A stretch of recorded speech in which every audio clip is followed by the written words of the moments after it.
Marble কেকের জন্য লাগবে আমার একটা ডিম। ডিমটাকে ফেটিয়ে মিক্সির মধ্যে দিয়ে নেবো। এবার ডিমের মধ্যে দিয়ে দেবো চিনি।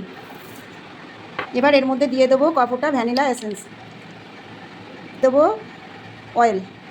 এবার এটা ব্লেন্ড করব। ময়দা নেব, এটাকে ভালো করে টুকে নেব। এর মধ্যে দিয়ে দেবো বেকিং পাউডার আর 1/4 বেকিং সোডা।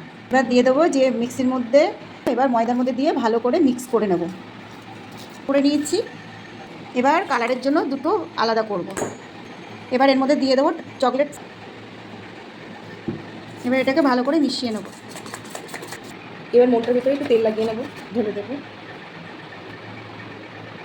এবার দিয়ে দেবো চকলেটটা। এবার এটা কাঠির সাহায্যে মার্বেলের আকার দিয়ে দেবো। দেখো কেকটার শেপটা চলে এসেছে। এবার এটাকে আমরা গরম গ্যাসের মধ্যে 30 থেকে 45 মিনিট বেক হতে দেবো। এই যে গ্যাসটাকে আমি 10 মিনিটের জন্য আগে গরম করতে রেখে দিয়েছিলাম। এবার এর মধ্যে এটা দিয়ে ঢাকনা চাপা দিয়ে 45 মিনিট পরে কেকটা দেখাচ্ছি কত সুন্দর হয়েছে। যে